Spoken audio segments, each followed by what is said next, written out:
Tell us a little bit about what you brought today, Anne. Well, I brought my grandfather's picture. He owned a dairy farm, and it says it's at Lot 15, Concession 7 in Lambton County.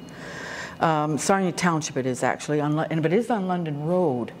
And his name is William Murray Smith, and he married my grandma, Mildred Myrtle Griffin, in 1919, and they had 4 children.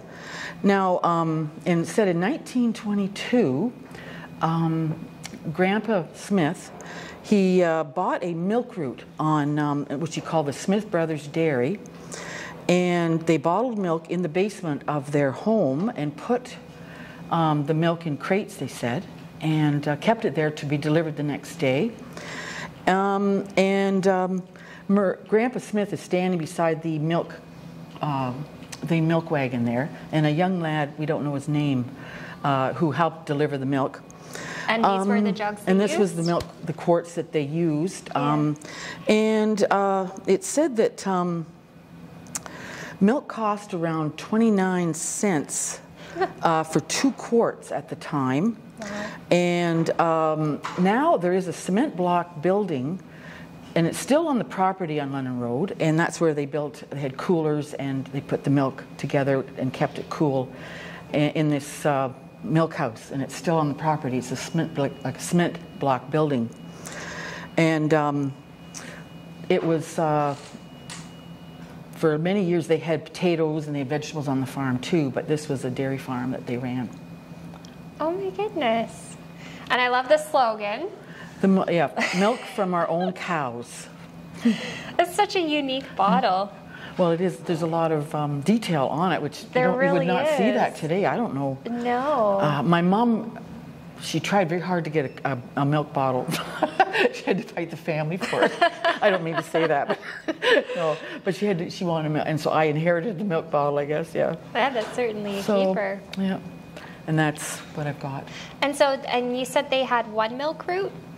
In Sarnia, they delivered all over Sarnia. Oh, okay. Yeah. Well, I know, and my mom would say at the farm they had a couple of dogs actually, and so they would have puppies. And one time, Grandpa took the milk route, and he delivered the milk to a family home in Sarnia. And he took them a puppy too, like milk and a puppy. They had these puppies, and they knew they wanted one, so Aww. Grandpa took one in town. I don't know where all the routes are, but it was around Sarnia. Yeah. And was it like roughly what time frame was it? Were they it was what did it say? 1922. Okay. 1922 is when he bought the farm. Oh, okay. Bought the milk route. Yeah. That is so neat. Yeah, okay. He brought this Lambton Creamery milk prices too, which is unbelievable how. Well, I know pint prices. Was 13 cents. Buttermilk, 17 cents a quart. Skim milk was 17 cents a quart. Oh my goodness. That was from the Lambton Creamery, it said, in Petrolia. So, yes. These were prices effective in 1956. Times have changed. So times have really changed. Thank you. Oh, okay. Well, you're welcome. All right, so tell us a little bit about what you brought today. Okay, I was cleaning out my filing cabinet, and I came across this tin box. This was in a cabinet with some of my dad's tax papers and a lot of papers that I just ignored because it was full. So I'm downsizing at home, and I had to deal with this cabinet. This box intrigued me, and when I opened it, there's all kinds of old documents pertaining to the farm that I grew up on, which is, the address is 3165 Michigan Line in Kemlaki or Plimpton Township. But I grew up knowing that address as Lot 2, Concession 6. Plimpton Township, RR number 1 Kemlaki, NON1EO. So that's my memory. And the farm had a name too, right? Yeah, Glen Loyne. Yeah, Glen Loyne was the name.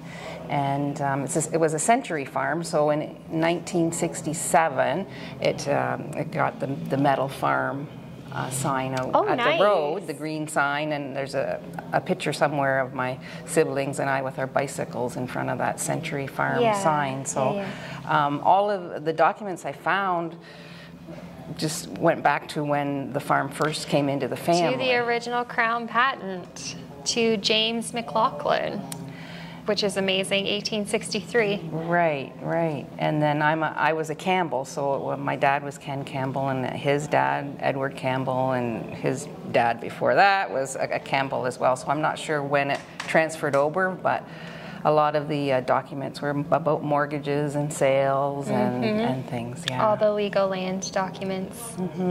It's really interesting because at the archives we do have a lot of these, but we don't have a lot of the Crown sale grants. And I don't know if you noticed when you're grabbing these to bring out that the Crown sale, the material's a little bit different. Okay. So it's a little bit more of a denser parchment. So a lot of times you'll get that denser material or what's called vellum, which is an animal-based paper versus plant-based paper, which is what these are, which is kind of cool. But vellum is typically more stiff than what this one is. Like it gets really, really hard, like a leather. Right. And but yeah, you noted and on here too that it has the stamp in the top corner, the seal. Right. Because it was the original, like it is the Crown, so it was basically transferring the land from the Crown, from the Queen at the time, to the individual, which is really cool. Yeah, I thought this was pretty unique. It's like, oh, I've never seen that before, so but somebody might want to see it. Yeah, and we don't have a lot of these come through to the archives. They're very, a lot of them just haven't survived over time. Right. So this is really cool that you brought them in. And so what's a memory that you have at the farm? Well, it was a dairy farm, so always a lot of work with the animals and feeding the cows, cleaning the barn, driving the tractors, helping my dad with the fencing. We had, there was 4 kids, so everybody had a job, and that's all I knew. So went to school, come home, did chores, go to school, come home, do chores, weekends, do chores. You didn't have to do chores before school, did No, you? no, we had a That's break good. there, but you know, just driving the tractor, helping with the rock picking and hay, bringing in the hay. All of it, yeah. And yeah, it was good. It was a good life. That sounds like a little, great. yeah. That's always enjoyable, and it's great that it was a century farm that you had the chance to do that on too. Cool. Is there anything else you want to add? No, well, no. I got here pictures of my grandparents. So this is William and Elizabeth Campbell, and my parents, Ken and Mona Campbell. And I brought a picture of the farm and my mom when she was a little girl. So and they owned the farm, your grandparents, before. Right. And when I was younger, the house was very large, and they'd built an addition on. So my grandparents lived in there. We lived with my grandparents until they retired and moved to Wyoming and bought a house. So we shared the home with my grandparents, which was interesting as well. That would have been special. Yes, it was. Sure. Oh, that's wonderful. Thank you so much. Okay, thank you. Much appreciated.